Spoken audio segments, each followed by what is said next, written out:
Ошентип калмакты жеңет Каншырдак. Калмакты жеңип, анан калмак кайта кыргызга албан төлөйт. Кайра кыргызга налог төлөйт. Налог төлөйт кайта. Бул эмне деген эрдик? Биздин тарыхта мындай окуялар канча болгон. Мына бу жерде минтип айтат. Бул дагы өтө маанилүү биз үчүн. Мурунку кыргызга салган зар үчүн ар жылы кыргызга калмак 100 000 кой наркында төлөм бересиңер. 100 000 төө аш бересиңер. Ушуга көнсөң эл журтуңарга кайткыла, көнбөсөңөр өкөт айгабы же башкабы кабар берсеңби баарлык калмакты жыйып уруш кылып келсеңер деген экен. Ультиматум койгон экен да. Же муну бересиң, же мындан ары силерди кырам деген экен. Каншырдак. Эми карабайсызбы ошондо тегерегиндегилер эмне кылат? Шырдак абдан кеңчилик кылып таштаган экен. Калмактардын элчисин жолго салган соң аксакал би казылары жыйылып Шырдакка келип минтип айтқан экен. Каншырдак, буларга эмне мынча кеңчилик кыласың? Минте берсең кыргызды жеп тынасың. Разы болбойт да ошого. Деген экен. Ошондо Шырдак Каншырдак минтип жооп берди. Bir улутту тукум курут кылсаң, сенин тукумуң дагы түтөп кетет деген. Эмне деген да? Аябай чоң философия жатат экен. Кандай философия? Бул адамзаттын деңгээлиндеги философия. Да. Айкөлдүк бар бу жерде. Акылмандык бар бу жерде. Боорукерлик бар бу жерде.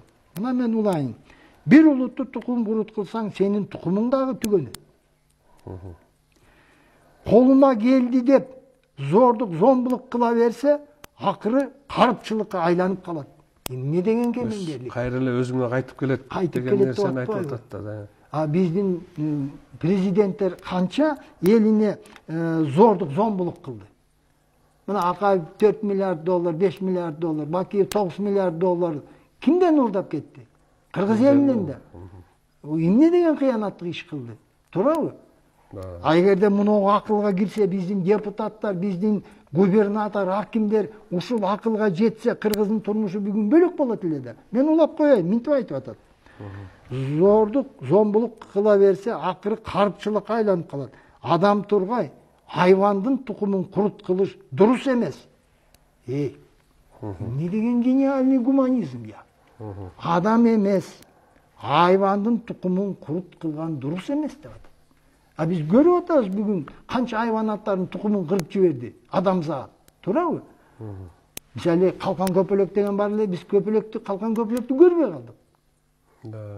Да. Кандай кооз, күрөң, көк, кызыл тасыл.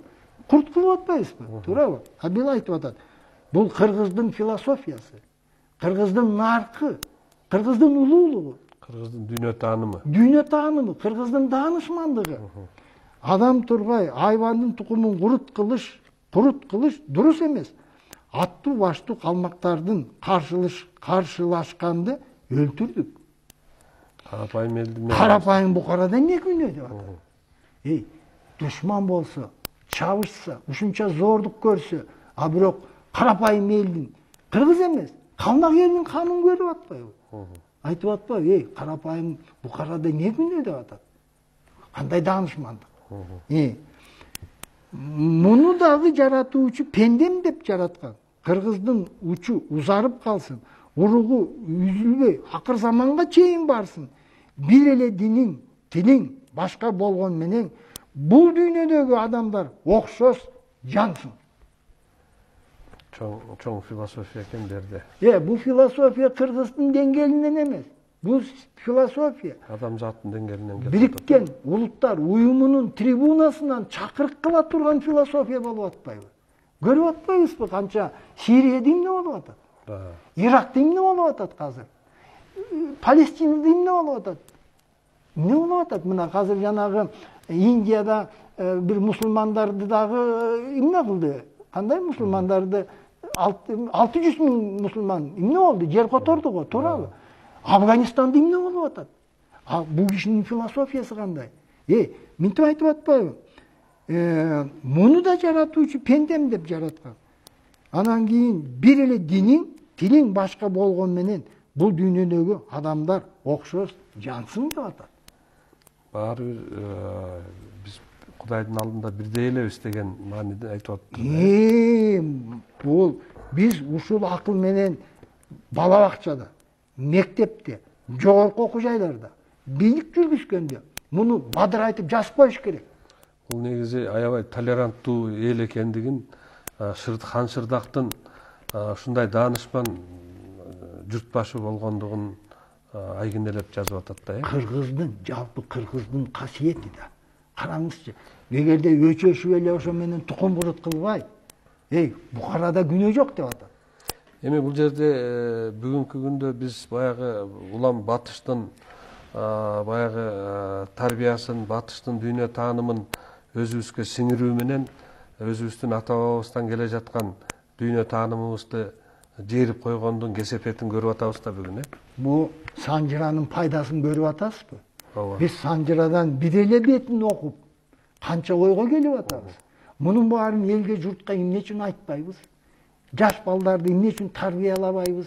Улуу бабаларыбыздын мындай керезине, мурасына, үлгүсүнө эмне үчүн кайрылбайбыз? Мен улап коеюн. Бу жерде чоң маселе бар. Шырдактын ичи өтө кең, баарына тең дешип, урматы ашып, айланасындагы 72 хан баракелде Шырдак деп кеңеш кылып, анын аты алайга, даңкы далайга кеткен экен деп атат. Ошондой сапаттар менен атак даңкы далайга кетти деп атат. Биздин эгемен доорунан бери 4 президенттин атак даңкы канчага кетти? Өзбекке кеттиби? Казакка кеттиби? Тажикке кеттиби? Туркменге кеттиби? Тетир жагынан кетти да. Тетир жагынан кетип атат. Оң жагынан кеткен жок. Оң жагынан кеткен жок. Хан Шырдак эмне кылды? Биз муну качан баглайбыз? Качан биз буга кайрылабыз? Качан биз улардан рухий азык алабыз? Эми угуп туруңуз. Бул Шырдактын тарыхы аты 72 улут тарыхында жазылып калган деп атат. Биздин 4 президенттин тарыхы кайсы элдин тарыхында жазылып калат? Кыргыздын тарыхында да кара тамга менен жазылат. Же туура эмес айтып атам? Туура. Мына Хан Шырдактын бизге үлгүсү.